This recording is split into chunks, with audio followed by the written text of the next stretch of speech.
سورۃ الانعام کی آیت نمبر 94۔ الحمدللہ وکفی سلام علی عبادہ الذین اصطفی خصوصا علی سید الرسل وخاتم الانبیاء وعلى آلہ واصحابہ الاتقیاء اما بعد فاعوذ باللہ من الشیطان الرجیم بسم اللہ الرحمن الرحیم وَلَقَدْ جِئْتُمُونَا فُرَادَى كَمَا خَلَقْنَاكُمْ أَوَّلَ مَرَّةٍ وَتَرَكْتُمْ مَا خَوَّلْنَاكُمْ وَرَاءَ ظُهُورِكُمْ وَمَا نَرَى مَعَكُمْ شُفَعَاءَكُمُ الَّذِينَ زَعَمْتُمْ أَنَّهُمْ فِيكُمْ شُرَكَاءُ لَقَدْ تَقَطَّعَ بَيْنَكُمْ وَضَلَّ عَنْكُمْ مَا كُنْتُمْ تَزْعُمُونَ۔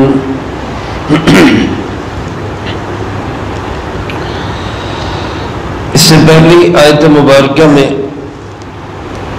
اللہ رب العالمین نے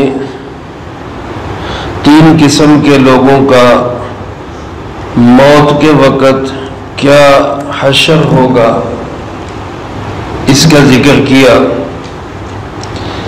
پہلی قسم کے لوگ وہ جو اللہ کی طرف جھوٹ منسوب کرتے ہیں، کوئی غلط بات، کوئی جھوٹی بات، کوئی غلط عقیدہ اللہ کی طرف منسوب کرنے والے۔ دوسرے وہ لوگ جو جناب محمد کریم خاتم النبیین صلی اللہ علیہ وآلہ وسلم جو کہ اللہ کے آخری نبی ہے، آپ کے بعد یہ دعویٰ کرے کہ میرے اوپر بھی وحی اترتی ہے۔ تیسری قسم کے وہ لوگ جو یہ کہیں کہ جیسا قرآن اللہ نے بھیجا ہے ایسا قرآن میں بھی بنا سکتا ہوں، گویا دین کا مقابلہ، شریعت اور اسلام کا مقابلہ کسی بھی صورت میں کرتے ہیں۔ ایسے لوگوں کی موت بڑی بھیانک اور بڑی خوفناک ہوگی۔ اس کا ذکر گزشتہ آیت مبارکہ میں ہوا۔ اس آیت مبارکہ میں یہ بات بتائی گئی کہ اس قسم کے لوگوں کا جب مرنے کے بعد اٹھیں گے پھر کیا حال ہوگا، پھر ان کا انجام کیا ہوگا۔ تو اللہ پاک فرماتے وَلَقَدْ جِئْتُمُونَا فُرَادَى، یقیناً تحقیق پکی بات ہے، لام بھی تاکید کے لیے، قد بھی تاکید کے لیے، وَلَقَدْ یعنی پکی ٹھکی بات ہے، کوئی شک و شبہ کی گنجائش نہیں، یقینی بات ہے۔ جئتمونا فرادا، تم سب ہمارے پاس آؤ گے۔ اس سے مراد تمام انسان ہیں، چاہے وہ دین کے حمایتی چاہے دین کے مخالف، سب اکٹھے ہوں گے۔ کس کے پاس؟ اللہ رب العالمین کے پاس، سب جمع ہوں گے۔ جئتمونا، تم سب آؤ گے ہمارے پاس، اور آؤ گے کس طرح؟ فرادا، تنہا تنہا، اکیلے۔ تنہا اور اکیلے کا مطلب کیا ہے؟ علماء نے لکھا ہے اس کا مطلب یہ ہے کہ انسان دنیا میں جن چیزوں کو سمجھتا ہے مشکل کے وقت وہ مجھے بچا لیں گی، برادری، کنبہ، قبیلہ، پارٹی، روپیہ، پیسہ، ان میں سے کوئی چیز بھی ساتھ نہیں ہوگی، ان ساری چیزوں سے فرادا، اکیلا۔ ویسے تو سارے انسان اٹھیں گے، ظاہر ہے اکیلے تو نہیں ہوں گے، لیکن ان چیزوں سے تنہا ہوں گے کہ کوئی چیز جو انسان کو اللہ کی پکڑ سے بچانے والی ہو، ایسی کوئی چیز ساتھ نہیں ہوگی۔ اور فرمایا اس طرح جمع ہوگے، اس طرح آؤ گے میرے پاس، کما خلقناکم اول مرہ، جیسا کہ ہم نے تمہیں پہلی دفعہ پیدا کیا۔ حدیث پاک میں جناب محمد کریم صلی اللہ علیہ وآلہ وسلم نے اس کی تشریح کرتے ہوئے فرمایا حفاتن عراتن غرلن، جسم پہ کوئی کپڑا نہیں ہوگا، پاؤں میں کوئی جوتا نہیں ہوگا، اور بغیر ختنے کے جس طرح دنیا میں آئے تھے اسی طرح قیامت کے دن اللہ کے سامنے پیش ہوں گے۔ اما جان سیدہ عائشہ صدیقہ رضی اللہ تعالیٰ عنہ نے عرض کی اللہ کے محبوب جی صلی اللہ علیہ وآلہ وسلم مرد عورت سب اکٹھے ہوں گے، سب بے کپڑوں کے ہوں گے، تو کیا ایک دوسرے سے حیا نہیں آئے گی؟ تو آپ صلی اللہ علیہ وآلہ وسلم نے فرمایا کہ عائشہ معاملہ اتنا گمبھیر اور خوفناک اور خطرناک ہوگا کہ کسی کو ہوش ہی نہیں ہوگا کہ کسی نے کچھ پہنا ہے کہ نہیں پہنا، اس طرف دھیان ہی نہیں جائے گا، اس قدر خوفناک صورتحال ہوگی۔ اللہ پاک فرماتے اسی طرح جس طرح تنے تنہا بغیر کسی محافظ کے، بغیر کسی باڈی گارڈ کے، بغیر کسی حمایتی کے دنیا میں آئے تھے اسی طرح میرے سامنے آؤ گے، کوئی نہیں ہوگا۔ وَتَرَكْتُمْ مَا خَوَّلْنَاكُمْ وَرَاءَ ظُهُورِكُمْ، اور تم وہ سب کچھ چھوڑ چکے ہوگے جو تم نے جمع کیا اپنی پشت کے پیچھے، وہ سب پیچھے رہ جائے گا۔ یہاں دنیا میں کسی نے مال کمایا یہی رہ جائے گا، کسی نے بڑا عہدہ حاصل کیا یہی رہ جائے گا، کسی نے بڑی وزارت صدارت پا لی یہی رہ جائے گی، یہاں کسی نے بہت بڑی پگڑی باندھ لی یہی رہ جائے گی۔ ہر بیج، ہر نشان، ہر چیز اسی جگہ رہ جائے گی، وہاں اللہ کے سامنے بغیر کسی چیز کے خالی ہاتھ پیش ہوگے۔ وہاں کام آنے والی چیز اگر کوئی ہوگی تو وہ صرف کیا، وہ اپنے اعمال ہوں گے۔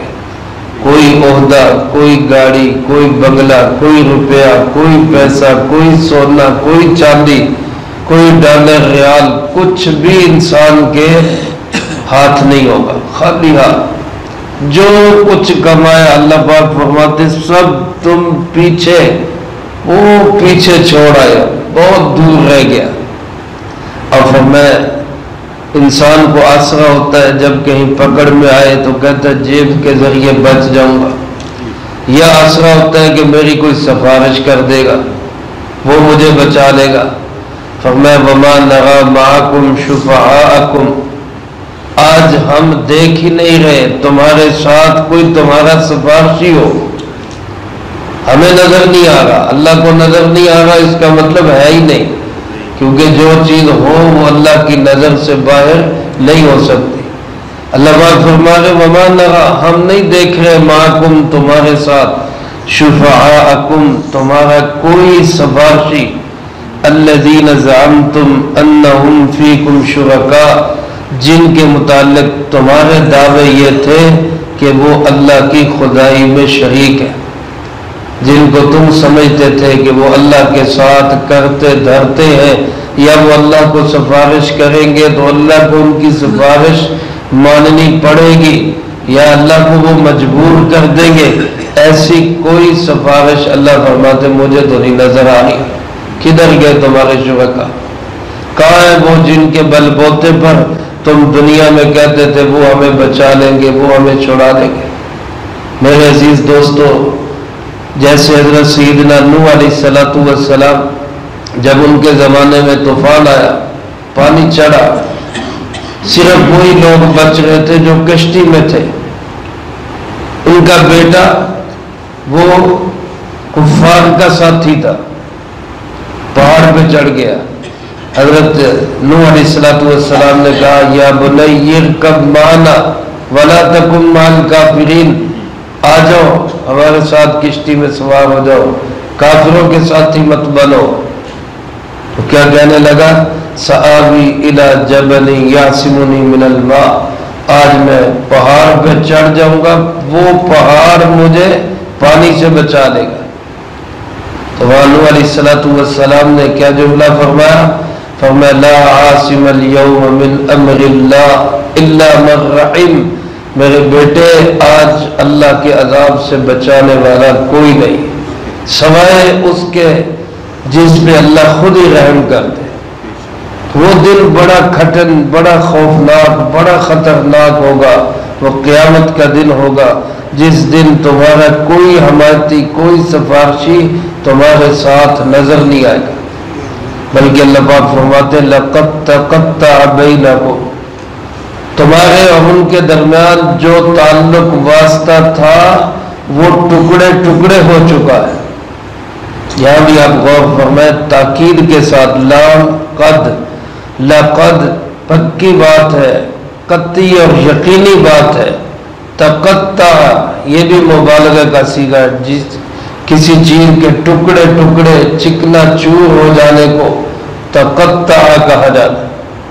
تمہارا ان کا کوئی دوستی کا تعلق ہے، تمہارا ان کا کوئی حمایتی کا تعلق ہے، کوئی پارٹی کا تعلق ہے، کوئی کاروباری واسطہ ہے، کوئی اور تعلق ہے، سب تعلق ختم ہو جائے گے، ٹکڑے ٹکڑے ہو جائیں گے۔ وَضَلَّ عَنْكُمْ مَا كُنْتُمْ تَزْعُمُونَ، اور جو تم دنیا میں دعوے کیا کرتے تھے وہ سب گم ہو جائیں گے، نظر ہی کچھ نہیں آئے گا۔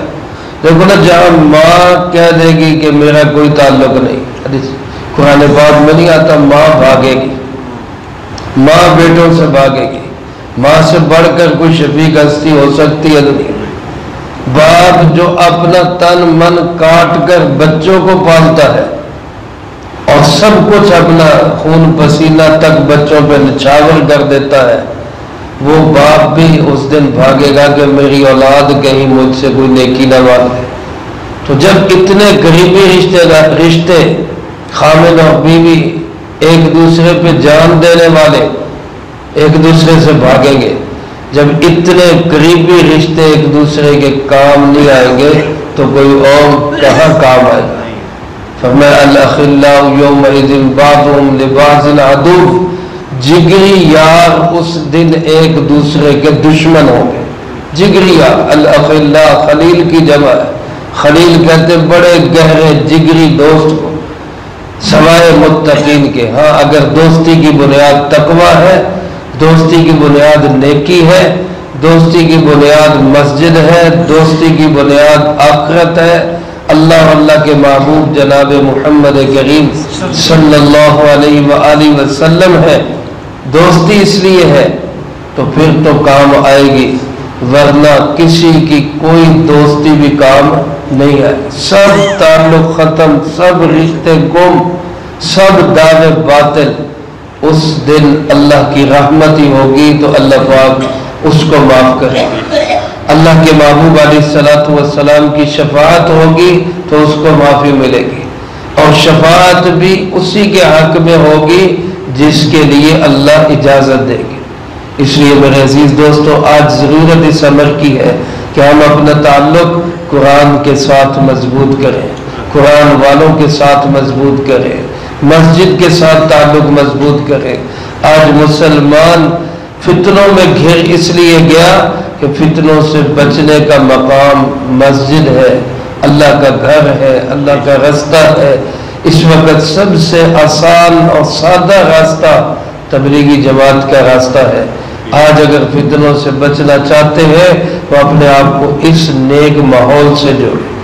آج ہمارے شہر فیصل آباد میں ظہر کی نماز سے اجتماع شروع ہو گیا، کل رات عشاء کی نماز کے وقت دعا ہوگی، یہ تقریباً کچھ 24 گھنٹے کا اجتماع ہے، تو سارے دوست اس اجتماع میں پورے وقت کے لیے شرکت کی نیت کریں، یا جتنا وقت ہو سکے، گھنٹہ 2 گھنٹے 4 گھنٹے کچھ نہ کچھ وقت اس اجتماع میں ہمارا ضرور گزرنا چاہیے۔ سب نیت کرتے ہیں، انشاءاللہ خود بھی جائیں گے، انشاءاللہ دوسروں کو بھی ترغیب دے کے ساتھ لے کے جائیں گے انشاءاللہ، اور اپنی مسجد میں اپنے قرآن پاک کے درس میں علماء صلحاء کے بیانات میں ہم شامل ہوا کریں۔ اللہ مجھے آپ کو سب کو اس کی توفیق نصیب فرمائے، جو کہا سنا ہے اس کو زندگی میں لا کے دوسروں تک پہنچانے کی توفیق عطا فرمائے۔ اللهم لك الحمد كما ينبغي لجلال وجهك وعظيم سلطانك. اللهم لا أحصي ثناء عليك أنت كما أثنيت على نفسك. اللهم لك الحمد كما أنت أهله. صل على محمد كما أنت أهله وافعل بنا ما أنت أهله فإنك أهل التقوى وأهل المغفرة. اللهم وفقنا لما تحب وترضى من القول والعمل والفعل والهدي والنية إنك على كل شيء قدير. اللهم طهر قلوبنا من النفاق وأعمالنا من الرياء وألسنتنا من الكذب وعيوننا من الخيانة فإنك تعلم خائنة الأعين وما تخفي الصدور. اللهم زدنا ولا تنقصنا وأكرمنا ولا تهنا وآثرنا ولا تؤثر علينا واهدنا ويسر الهدى لنا. اے مولا کریم، یا اللہ پاک، اس پورے ہفتے میں جتنا درس قرآن کریم ہوا، طلبہ عزیز، طالبات عزیزات نے جو پڑھائی کی، ان میں تمام احباب نے جو جو اعمال کیے، ہر ایک کے ہر عمل کو اپنی بارگاہ میں قبول فرما. اے اللہ پاک، ان تمام مقبول اعمال کا اجر و ثواب ہمارے پیارے آقا جناب محمد کریم خاتم النبیین صلی اللہ علیہ وآلہ وسلم کو پہنچا.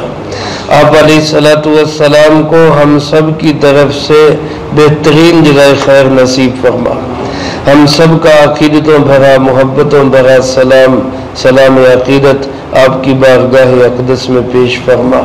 اے مولا کریم، آپ صلی اللہ علیہ وآلہ وسلم کے توسل و تصدق سے تمام انبیاء، تمام صحابہ، تمام اہل بیت، ازواج مطہرات، بنات طاہرات، نبی پاک صلی اللہ علیہ وآلہ وسلم کی امت کے وہ تمام لوگ جو اس دنیا سے جا چکے، جو موجود ہیں، جو قیامت تک آئیں گے، اے اللہ سب کو اس کا اجر و ثواب نصیب فرما.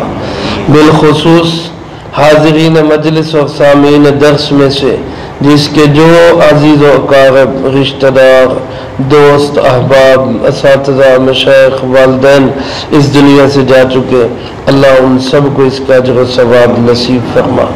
تمام مرحومین کی قبور کو جنت کا باغ بنا، سب کے درجات کو بلند فرما، سیئات کو حسنات سے تبدیل فرما، کروٹ کروٹ چین سکون اطمینان نصیب فرما. اگلی تمام منزلیں سب کے لیے آسان فرما. ہم میں سے ہر ایک کو اپنے وقت پہ اچھی موت نصیب فرما. بری موت اور اس کے اسباب سے بھی اللہ ہماری حفاظت فرما. عزت کی زندگی، شہادت کی موت نصیب فرما. اسلام والی زندگی، ایمان والی موت نصیب فرما. اے مولا کریم، یا اللہ پاک، اپنے فضل و کرم، لطف و عنایت، مہربانی سے مدینہ منورہ کی موت نصیب فرما. جنت البقیع میں دفن ہونا نصیب فرما. اے اللہ پاک، جتنے میرے بھائی بزرگ بچے تشریف فرما ہے، جس کے دل میں جو حاجت، جو تمنا، جو آرزو، جو کسی کا مسئلہ اٹکا ہوا، اللہ اپنے پاک کلام کی برکت سے، یا اللہ صبح کے اس بابرکت وقت کی برکت سے، اور یا اللہ مسجد کے اس ماحول کی برکت سے ہمارے سارے مسئلوں کو حل فرما. کوئی مقروض ہے تو اس کو قرضوں کے بوجھ سے رہائی نصیب فرما. بے اولاد ہے تو نیک صالح اولاد نصیب فرما. پریشان حال ہے تو پریشانیوں کو دور فرما. جو والدین بچوں بچیوں کے رشتوں کے متعلق پریشان ہیں، اے اللہ بہتر جوڑ نصیب فرما. جن کے جوڑ بنا دیے ان کو، ہر بچی کو اپنے گھر میں عزت اور سکون کی زندگی نصیب فرما. اے مولا کریم، ہمارے مدرسے کی مدد و نصرت فرما. اس کی تمام ضرورتوں کو غیب کے خزانوں سے پورا فرما. قرض کا جتنا بوجھ ہے اس کی ادائیگی کی شکلیں صورتیں پیدا فرما. اصحاب خیر کے قلوب کو متوجہ فرما. اے اللہ ہمارے فلسطینی مسلمان بہنوں بھائیوں کی بھرپور مدد و نصرت فرما. روئے زمین پر اس وقت سب سے بڑے ایمان والے اور اللہ دنیا کے سب سے بڑے دہشت گردوں سے ٹکرا رہے، اللہ تو ان کی بھرپور مدد و نصرت فرما. اے اللہ مجاہدین غزہ کو کامیابی و کامرانی نصیب فرما. جو ہمارے مسلمان بھائی یا اللہ ان کی تعاون کے لیے، ان کی مدد کے لیے جا رہے، اللہ ان کو راستے نصیب فرما، ان کے لیے آسانیاں پیدا فرما۔ اے اللہ ہماری دعاؤں کو اپنے فضل و کرم سے قبول فرما۔ اللہم ربنا تقبل منا انک انت